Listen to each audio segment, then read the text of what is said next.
Okay, good morning. Good morning, everybody. Hello, hello. We'll just let the other guys enter, the ones who are late.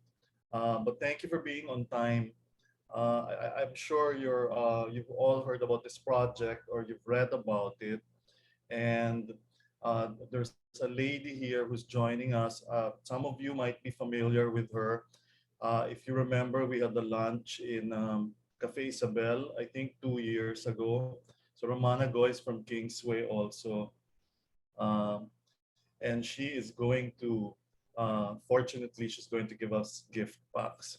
Thank you. But she's not here for Kingsway. It's a bigger undertaking, and it's good for the Philippines. So let me introduce to you Romana Go, and she can tell us more about the project. Hello, you're on mute. Can you hear me now? Yes. Okay, good. Hi, everyone. Good morning. Thank you for being here today. Okay, my name is Romana Go, and Philip is such a great friend for organizing this for all of us. I'm here to talk about the Lunar Codex. Okay, what is it? It is a project that will launch artworks to the moon, and it is spearheaded by a Filipino physicist. His name is Dr. Samuel Peralta. Okay, I've I've gone through your questions and I shall be answering them shortly as we wait for Dr. Peralta. Now, to give you an idea, imagine I'm sure you've heard of the names NASA, SpaceX, and all that. So we are fortunate enough to have a full moon last night. So if you saw it, you saw how big it was. Imagine Filipino artworks on two areas of that moon. Okay. So this project will be there by end of the year 2021. Just to give you an idea about the man behind it, his name is Dr. Samuel Peralta, and he is a physicist, he is an entrepreneur, and he's also a writer. His works have been featured in the USA Today bestsellers list and also the Wall Street Journal's bestsellers list. And he works and collaborates with NASA. And this codex will have 1,500 pieces, artworks, compositions, poetries from around the world. So it's not just the Philippines. So if you can imagine, we have around 13 artists from the Philippines. Some of them are from Australia, but they're all Filipinos. Their works will be digitized in a microfilm, but it's made in nickel. So when you go to the moon, there's no oxygen, so it will be placed there for all time. So imagine like a time capsule. So if you're familiar with the Dead Sea Scrolls, wherein people discovered it thousands of years afterwards, and then that was the basis of the Bible, but people didn't know about it. It'll be there until we are all long and gone. So it's for future travelers. And it is for us to be inspired by the space expeditions ongoing until the next generation. To give you an idea of the artists, we were fortunate enough to have Rosario Bitanga Peralta, who happens to be Samuel Peralta's mother also. She is an NCCA nominee for Philippine artists. And then we also have Ben Cabrera, who has a Ben Cab Museum in Baguio. He is already awarded a national artist position, and his work, Mother and Child, will be there on the moon. The nice thing about it is that we equate the moon for being maternal and feminine. So when you look up the moon, you will understand that we have a Filipino word there that represents the maternal energy. The piece by Rosario Bitanga, which is in the press kit, it is called Moon Leaves. It's about moon, flora, gardening, and all that. We also have Malang Santos' work, which is called The Coming Storm. because the moon is a very, very big satellite, which affects the weather and the tides on Earth. So other than that, we have Ramon Orlina, whose work is a glass sculpture called Love Encompasses, because lovers equate look up at the moon and equate it with the moon. Diba? When you're with your loved one, you're strolling down the street at night, and then you look up at the moon. It's very, very romantic. So we have that. So some of the pieces we have right now are representations of how we equate and emote with the moon. Just to go, Philip, shall I go through the questions? Uh, I want Or to do you want I want to know how you got involved, or how are you acquainted with the doctor? actually, no, the first painting there is Rosario Bitanga's work, which is Moon Leaves. The second one, which is by Gromaico Semper, is Tristan and Isolde. It's a painting about two lovers. And it happens to be a work I commissioned in 2014. So it's in the house right now.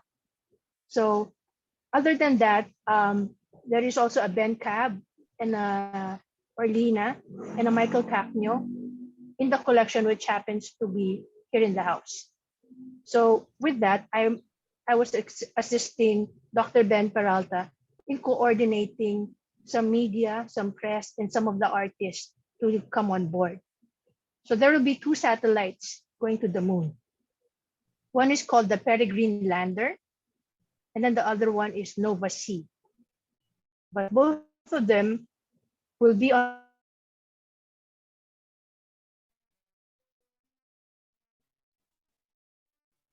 the moon launch inside Merida. So that's my to do. I used to be an art fair director for an art fair before. So if any assistance we can do to help Filipinos and Philippine artists and to get the word out for this project, syempre we have to do it. Okay, now we Mm-hmm. can get to their questions. You can see Yes. their names on the screen so you can address them properly and their questions directed to Wait. them. Oh, sorry. Okay, I have it on the screen here in the one you emailed, so I can go through it, right? Yes. Yeah. Okay. So the first question from Edsel: how big is the market for this type of fusing art medium or content? The primary goal of this project, I guess, is for keeping things there for the next generation. Like I said, it's more of cataloging. It can be a commercial endeavor, correct? But that will mean Elon Musk, NASA, and everybody else would put in a lot of money to bring things there for memorabilia purposes. So the goal here purely is to have representation along with the international artists. So it's not purely a financial endeavor, it's more of a historical milestone. Okay. Second question is, what is the most common visual lore for this kind of alternating art form and why? Primarily, Dr. Peralta wanted to feature contemporary artists just because probably, I can't speak for him, but probably classical masters have already been exposed to different museums and all that. He is helping, as an art curator, Dr. Peralta is helping younger artists have representation, make their mark, and and be known internationally. Okay, so I guess why is it contemporary art? Because we wanted, aside from classical masters, we wanted contemporary arts and artists because they would show what is happening currently right now, and we want to show that to the next generation. Like for example, we can have artworks about the pandemic, and people will have an idea. Oh, in 2021 there was a huge pandemic that hit the earth, and it affected people worldwide. So it's a milestone. We are making our mark in history. That's why we are choosing contemporary art. Next question from Jason: how does art relate to lunar outer space? Well, throughout history, the moon has always been a sense of inspiration for creativity. So, like I said, poets have written about it, philosophers have wrote about it, artists, they've painted it, they have made compositions about the moon. So it's integral. It is something that even at night, when we are in despair, when we're down in the dumps, we tend to look up, and then when we see the moon, we go, "Oh, everything's going to be all right." So I guess that is how the moon is similar to art. It inspires us. It makes us look. Anything that makes you look up is inspiring because that's human nature. If you look up, you go, ah, you breathe better. So I guess that is the relation of moon and art. And it's when you look at the moon, it's like a blank space. It's like anything is possible. It's like a blank canvas.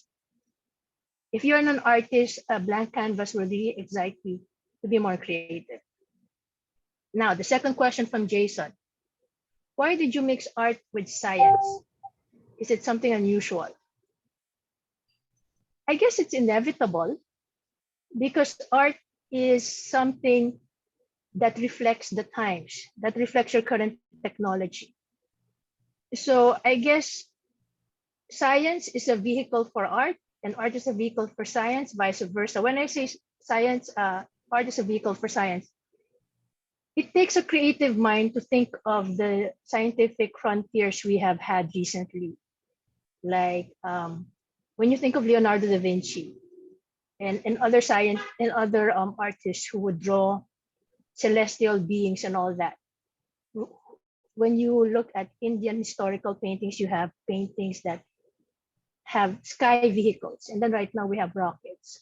So they complement each other in such a way that they inspire each other as a field. Now, Philip, any other questions, or do you want me to go next to Donna's question? So, well, unless the person who asked the question has an Oh, additional question, Jason. Jason, any maybe more questions? Jason? is muted.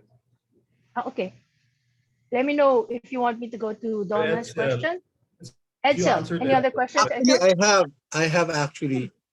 What does it cost for Filipinos to, Oh, good put question. their art pieces Good to question. that kind of project? Because Yes. satellites and being archived in the moon is, I think, Yes.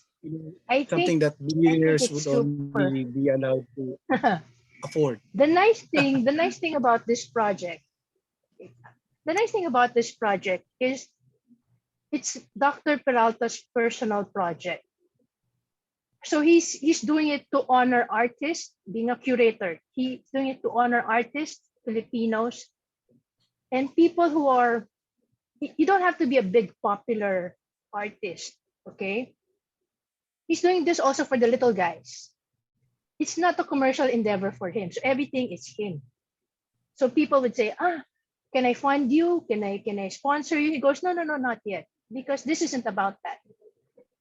It so happens that he's a curator. He loves art. Like I said, his mother, Rosario, um, I guess she inspired him to look into art. So I think he has a quite extensive collection also. So money wise, it's not about that. And I don't really know, but can you imagine how much it is to have a rocket go up? So you have to talk to, it's not only about money, it's about talking to NASA, talking to Astrobotics, which is the company that makes the lander. It's coordinating all that. So it's pretty time consuming. I'm pretty sure it's expensive. But right now, it is being done for the love of art by Dr. Peralta. And the people who are invited, the Filipino artists who are invited, are there upon his invitation. So I hope I answered that, Edsel. Any other questions, Oh, Edsel? yeah, I was just wondering how they got invited because there are so many artists all over the world. Like, Yes. Okay, good question. I'm thinking like, if I'm going to archive something from the moon, maybe I'll start with the Mona Yes. Lisa or something like that. Yes. Well, anyway. People were asking about that. No, people were asking about that. Me, my personal opinion is um it the people are saying why don't you have a bigger representation of humanity's greatest artworks. If I were a big art foundation, I would do that because I have all the resources. It just so happens it happened. I mean, it happened organically. The second artist in the piece, the second artist in the gallery, is Gromaico. He was included in an international catalog. So at first, there were only around 4 Filipinos in the entire collection, 1,200 collection. It just so happens that Gromaico was in there in an international catalog. His name was there, his artwork was there. Then he was contacted because the entire catalog was included. And then it was when Gromaico and I were talking, and then he introduced me to Dr. Peralta, and then Dr. Peralta goes, "Oh, I might have a little space. I don't know how many slots I have left, but may I see some of your collections?" And then so I have a bend cap, a tiny bend cap. I have a tiny Ordina. All my works are tiny. Okay, so I sent a picture. I sent a photo, and then he goes, "Oh, okay, we can put this. We can add it to the Filipino collection." But the first two people were there were Malang Santos. His work was The Coming Storm, which happens to be Dr. Peralta's favorite piece. It was the first painting he bought when he made money, when he got his first salary. And the second one, which is very dear to him, is a work by his mother, Rosario Bitanga Peralta, which is also Moonleaf. So initially, those two, and then Gromaico. And then it was only 2 weeks ago that he added some more just to honor Filipino painters. Oh, by the way, One, there are yeah. also composers. Like if someone here is from Letran, you have the Ode of Letran. The music sheet is there. If some of you are into poetry, there are also Filipino poets there. Her name is Ivy Alvarez. And then if you're into archaeological works and some written works, there are also some books by Jose Peralta, who is an archaeologist. So it's not just art. Diba? Diba it's Oh, exciting itself? Yeah. yes. One last item.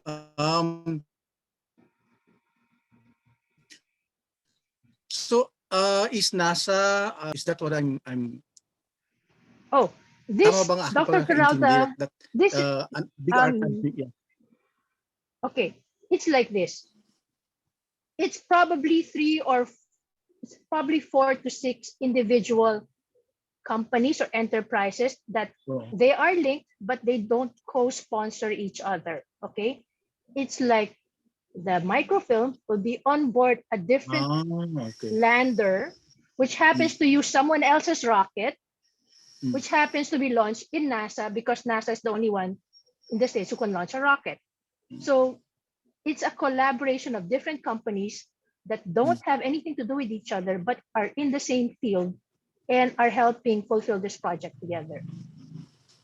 So the Oh, time okay. capsule will have different from different companies, but it just so happens we got in. Okay. So And the time Dr. Peralta capsule, is coordinating. let me Mhm. just clarify this. The time capsule will just rotate the moon or land on the moon. Oh, it will land on the moon. Okay. Here, are you familiar?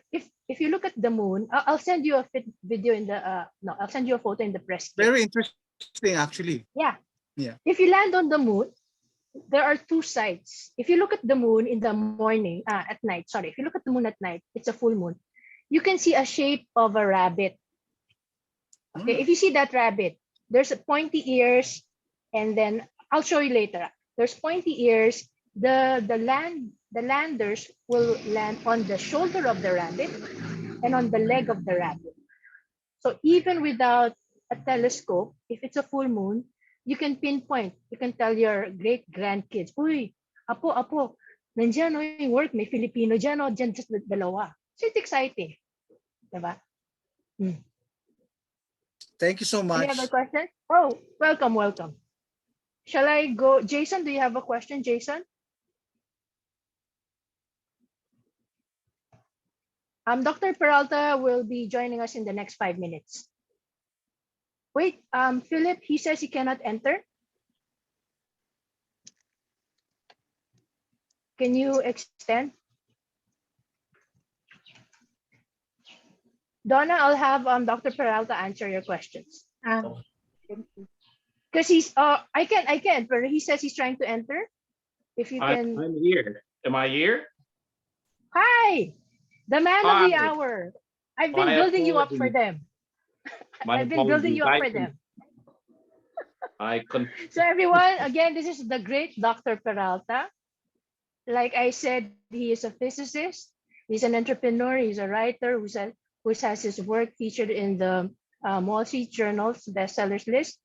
Oh, I forgot to mention, he also won an Emmy for his film Real Artist, and he's an art curator, and he's built things like let me get this right, Doctor, a nuclear robotic tool, and he's also done artificial intelligence and all that. I gave you an introduction earlier, so they Oh, know a little more about you and the project, Doctor. thanks. It was a And 30-minute introduction. oh yes, and you were just in time to answer Donna's question. Could you see them up on your screen, the ones I emailed earlier? I did see them, but I don't have them right now. So if you could repeat it for me, that would be great. Okay. Donna is asking, what is your inspiration for coming up with the lunar collection, the lunar codex? How did you come up with this topic, concept? Well, how it started was that I found out that I could send my work to the moon, that Mhm. that you could actually, that this lunar landing was a different one from others. In the past, NASA was the one that was in control of all the lunar landings, but this time NASA basically contracted out the lunar landings to private companies. So these private companies not only were carrying NASA payloads, but they also opened it up commercially. So if you were a university, you were a scientific institute, or things like that, you could also buy payload space. So I thought, gosh, if I can buy a bit of payload space, that'd be great. So I was going to send up just my books to the moon because, as Romana noted, I have several books. So I did put that into the time capsule. Then I thought, why don't I share it with others? And so that led to about me sharing the space with about 450 other authors. And I said, well, I shouldn't just limit to authors. I should include artists. So I bought more payload space and more payload space and more payload space until I had over 1,000 creative artists on board. That's essentially how it started. It was a very organic type of project to start out with, and then later on it became more organized.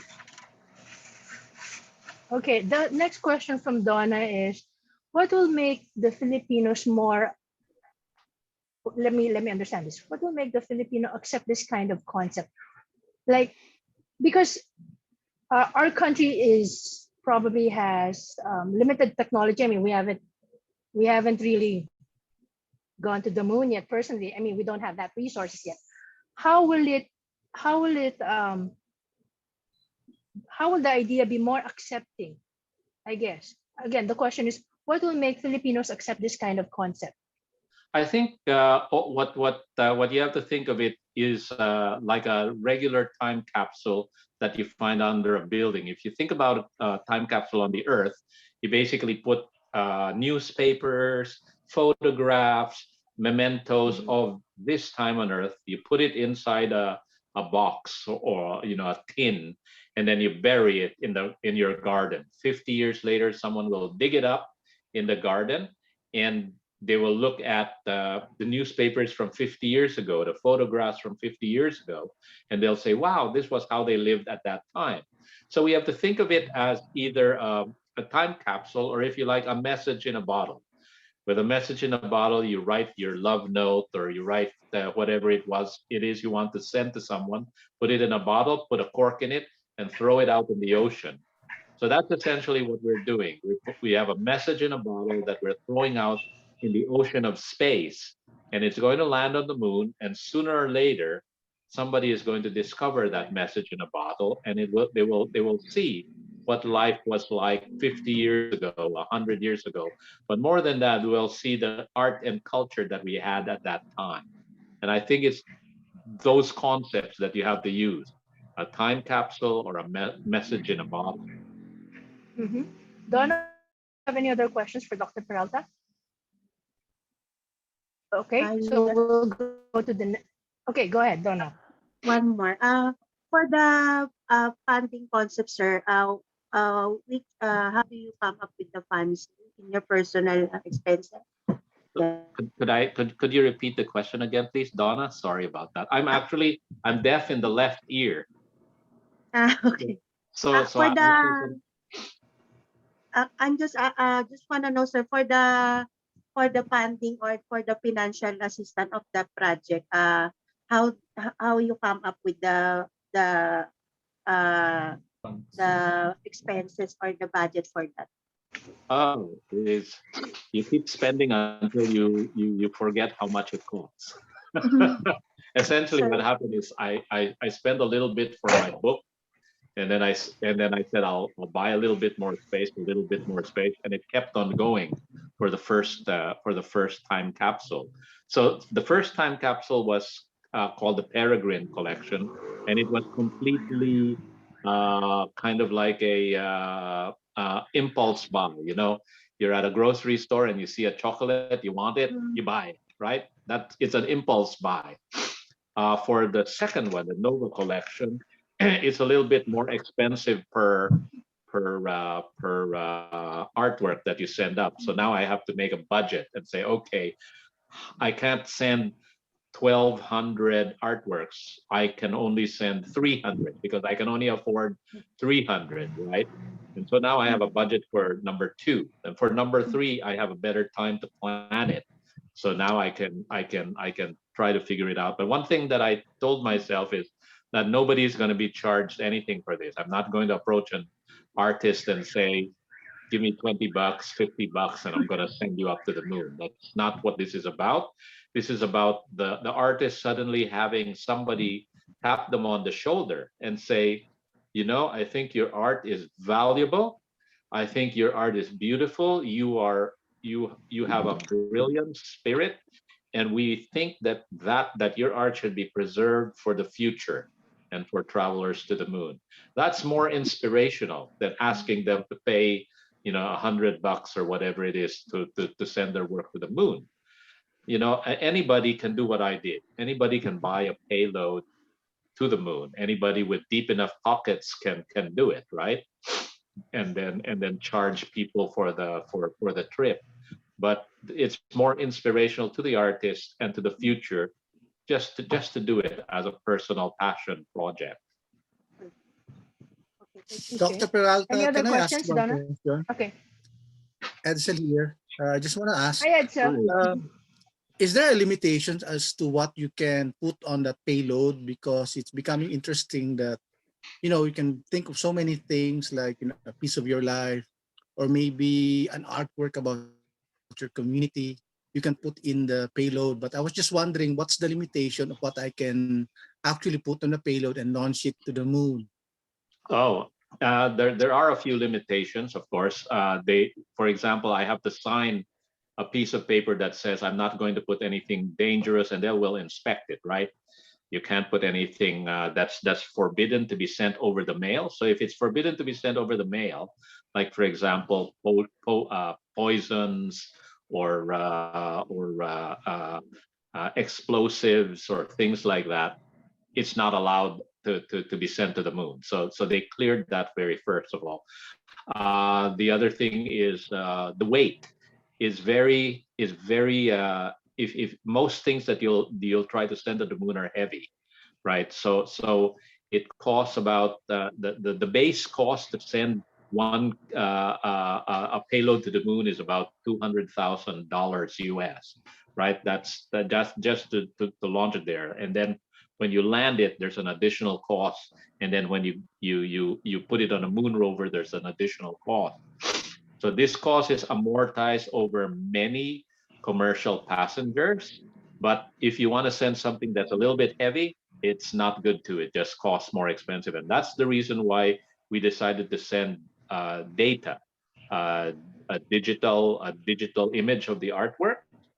And also that's the reason why in the second in the second lunar lander, we did it with a nickel wafer, because if you remember, Pioneer sent up a gold record, right? But that was NASA. They can afford to send gold up there. Number one, gold is expensive. Number two, it's very heavy. But nickel is a very light metal. So when you etch the images on nickel, it's very light. We essentially make a book that's very light. So weight, Thank, and also nothing dangerous. Nothing thank, dangerous. thank you so much. Thank you so No much for that. problem. And thank you for being here.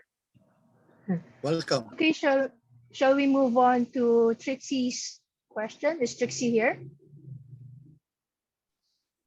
Hello. I can. Okay. Hi. Would you Hi. like to ask Yeah. Dr. Peralta your question personally?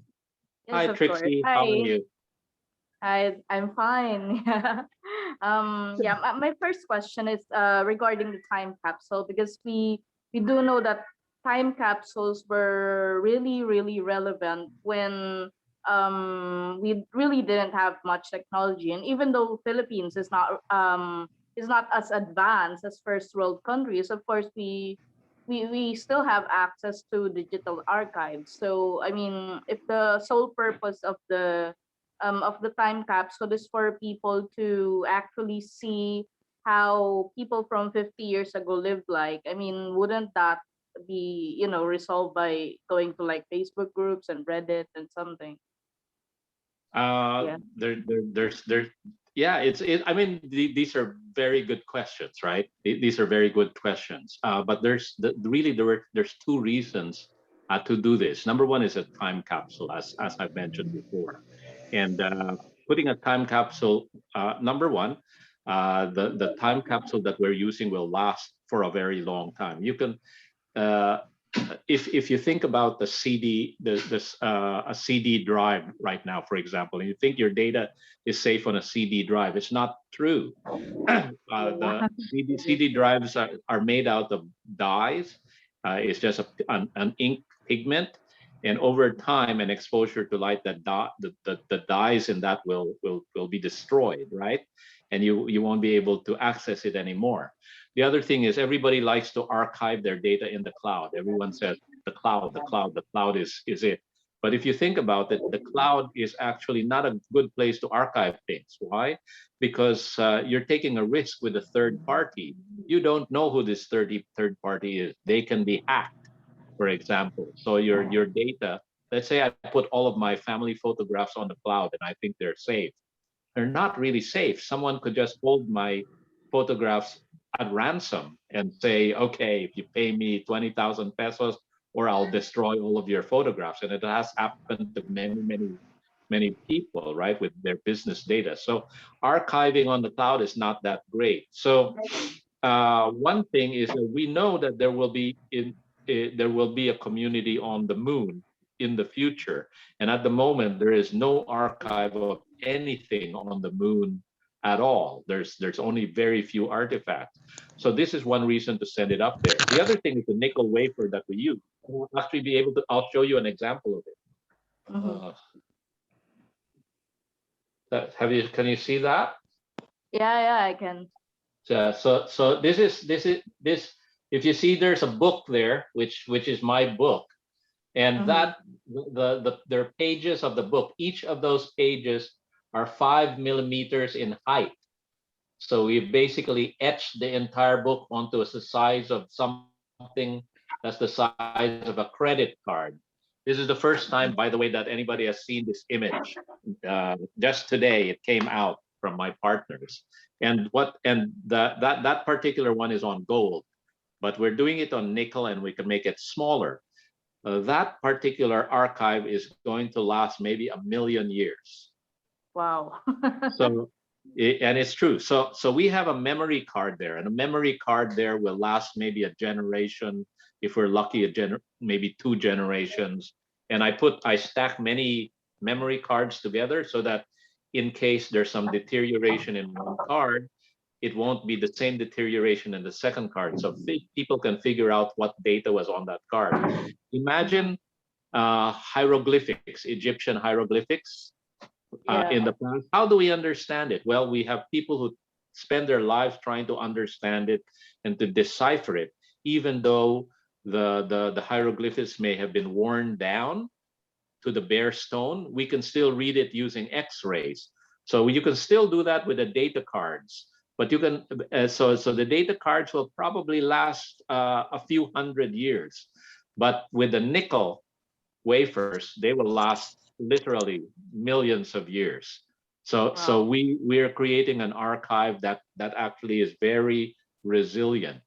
Uh, so that's one thing, the time capsule. But getting back to your question is are there other reasons? Well, the other reason is that in this time of the pandemic and upheaval, artists have been badly hit by the pandemic, Yes, and that's true. writers.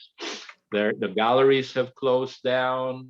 It's very difficult to sell things. So what I wanted to do was to spread some hope for artists, to tell them, no, keep on doing your art. It's hard times right now. We have difficulties all over the world. But if you continue doing your art, there'll be miracles. To some of the people that I tapped on the shoulder and said, your art is going to the moon, it's like a miracle to them. They say, wow, I never in my life dreamed that someone is going to tell me, oh, I'm going to send your art to the moon. So what it does is it's not just a time capsule for people in the future. It is a symbol of hope for artists of today. They will be inspired to continue their work. And not only that, it will transform the moon into something more than what it is now. I've got people who have essentially told me that because they can now say their work is going to the moon, collectors have gone to them and bought up their works, because now they are collecting an artist whose work is on the moon. So the project has already literally helped artists pay their rent. They Wow. were able to sell works that they could not before. And I already know about a dozen artists out of the 1,500 that have contacted me telling me thank you very much, because I couldn't sell a piece of artwork throughout the pandemic. And now that I was published in the newspaper and someone said, oh my God, your work is going up to the moon, how come no one has bought that piece of art yet? And they'll buy it. So it's fantastic. I have 3 or 4 authors who wrote stories who were in books that I'm sending to the moon, and unfortunately, these authors have passed away. And I contacted their families and I said, I'm very, I know that your father, your son, your brother, your mother has passed away, but I said, I just want you to know that the story that they published in my book, I'm sending to the moon.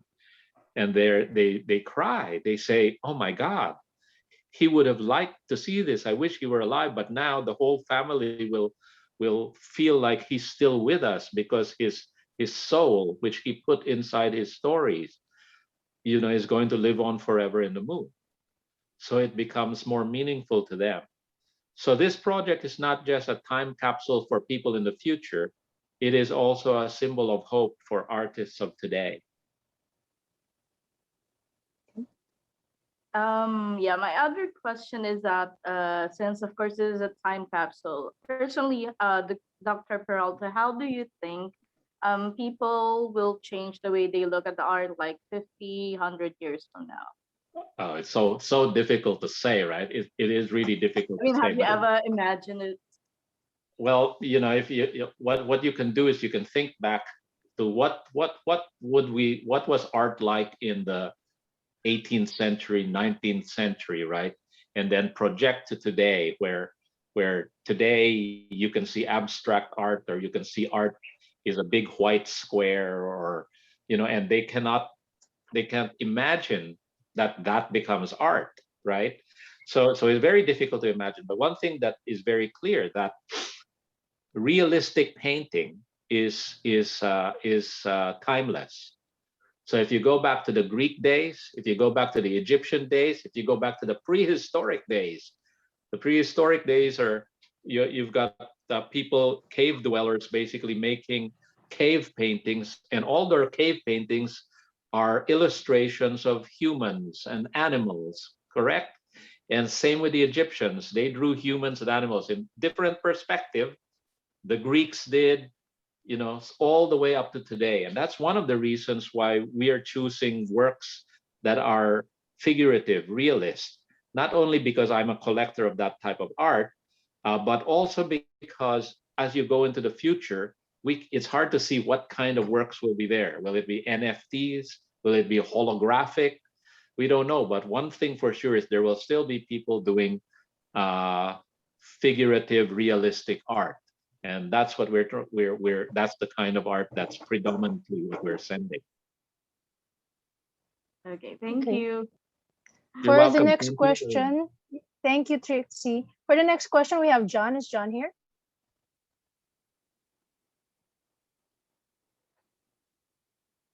Okay, so I'll just proceed with this question then. Now, like John already, I think Dr. Peralta already answered your question in terms of what inspired him to do the project. But Dr. Peralta, can you add how you envision this to go further? Like, what are your next plans after these two time capsules? Well, these two the lunar landing missions that I'm on right now are part of a series of work that is leading up to human exploration of the moon in about 2025 as part of the Artemis program. So NASA has instituted what's called the Artemis program, and the goal is to put humans on the moon again in 2025 and to put a permanent lunar base. So there are about 5 or 6 missions that are going up between now and then. In 2021, we're going to have 2. In 2022, we'll have another couple of them. 2023, another one, so on and so forth, and it may increase. So my goal is to try to be on as many of these lunar landings as possible. Right now, I'm negotiating for the 3rd. It's not sure whether I will be able to get some payload space, but I will definitely try. And if I'm on it, then you can be sure that there will be more artists on it. There will be more Philippine artists on it. And I'm going to try to make it bigger and better than before. Plus, I will try to back up everything that I did before, just in case, right?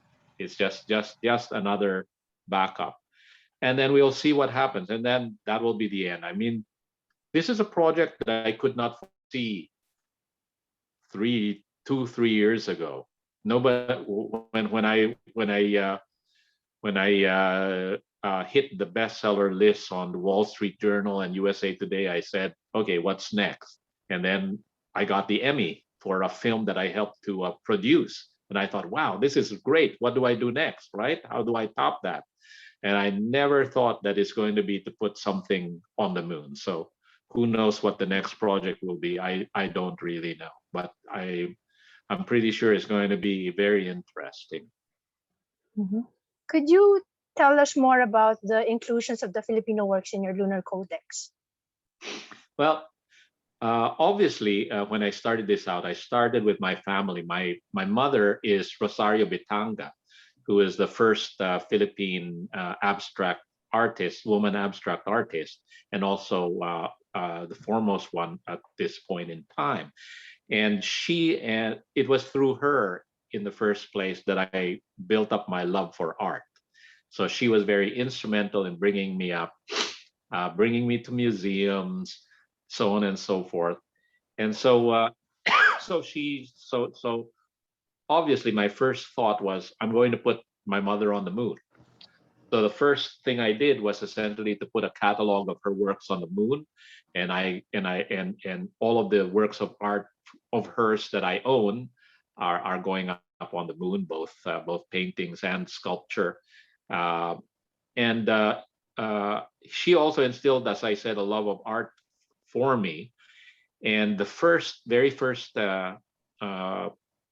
piece of art that I bought with my own money was a malang. It's right here, Yeah. actually. So that's I mean it was a small malang but it was all I could afford as a student. I was a first year student at the university, and I bought it with my scholarship money. And my mom said, "It's okay, go buy it. You know, we'll support you." So I just bought it, and they were very proud. So that was the second piece of art that I decided to put up because it's in my collection. And then I'm also, as Miss Go said, I'm associated with some art groups, and especially a group called Poets Artists that publishes a lot of art catalogs and also that runs exhibits. And so I partnered with them and asked them for permission to put some art up. And as it happens, one of the exhibits that I put up, one of the special art editions I had, held a piece by Gromiko Semper, who is a rising young Philippine artist and who happens to be in the collection of Miss Go as well. So it's funny how connections can just feed into one another, right? And so as that happened, I also realized that I had more Philippine authors in my group besides myself and my father. There was Eugene Lee, who was a poet. There was Ivy Alvarez, and then as you look further and further, you say, "My gosh, there are a lot of Filipinos, but maybe we should have a few more, right?" And so we began to think about who would be best to be on, given the amount of space we had. And this is the problem, right? We still don't have a lot of space. So luckily, as luck would have it, Miss Go is also a collector. So can I say this? Yes, She yes, yes. also had a Ben Cabrera in her collection. She had Ramon Orlina, and these were artists that I love and respect myself. So I asked for permission. Could I send images of those as well? And so it expanded from there. We now have Ben Cab. We now have Orlina. I remember that I loved the works of Agnes Arellano when I was also younger, and I wanted to buy her works, but I couldn't buy her works at the time. So we included some Agnes Arellano, so on and so forth. So now we have about a dozen names on board: Riel Hilario, Marcel Antonio, Mike Cacnio, so on and so forth. Basically, running the range of artists in the Philippines. I wish for this module, for this time capsule, I had more space for them. But definitely, if I am able to get a third mission, I will include more space for even more Filipinos. So this is not the case of picking and choosing which Filipino artist should be in or should not be in. It's basically just a sampling of what we have, of the richness of art that we have in the country. We can't be comprehensive because we don't have space, and we have 100 other countries that are on board, and they'll all be clamoring for space on the time capsule. So you have to balance all that as well. But I'm very proud of the slate of Filipinos that we have. They're all works that I love. They're all works that I think should be remembered, and be preserved and be enjoyed by others as well. Any other, excuse me, any other questions?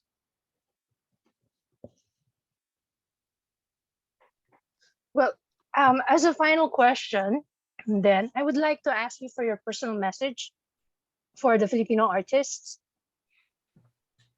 I think the personal message I'll have to send them is continue your passion. Your art is important. Sooner or later, someone will discover you. It doesn't have to be me. But there will be someone, a collector, someone who's viewing your work, for whom they will look at your work and suddenly see that spark of brilliance, that connection with the work that nobody else has. So keep working, hold on to your passion, hold on to your vision, and contribute to the world what nobody else can contribute except yourself. Okay, thank you very much, Dr. Peralta. And Thank you on very behalf much. of, I don't really know how to do the picture thing on in my Oh, camera. So yes. can someone do that? John will do it and I will send it to you. Hello, Dr. Yes, can you do it Peralta. now? Yes, this is Philip, by the way. He's the one who Hi, did Philip. everything. He's the best. He's a good friend. We're good Love you, friends. Philip. I apologize for the lateness. It was as it turns out, I was washing dishes and I lost track of the time. It's Thanks for okay. It's making okay. time. Thanks for making time. So thank you Okay. very much for being part of this Zoom meeting forum. Thank you to Dr. Bata, thank you to Romana, and of course to all our writers and bloggers who have participated. We are looking forward to what you're going to write about this. Well, I don't know if we should still call it an experiment, but It's a sure. huge project, No, it historic will project. be and very good for not just Filipinos but many people around the world. It is So exciting, that's for sure. Yes. Thank you, guys. okay, shall we do a picture? Group pic Yes, muna, group how? pic. Okay, How? You just I'll do it. smile. 1, 2. One more.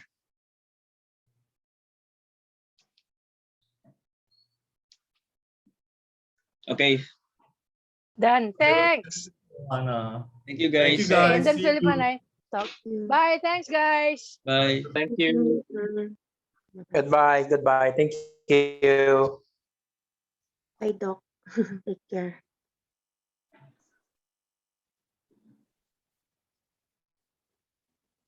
Diyan yung replay dyan, ha?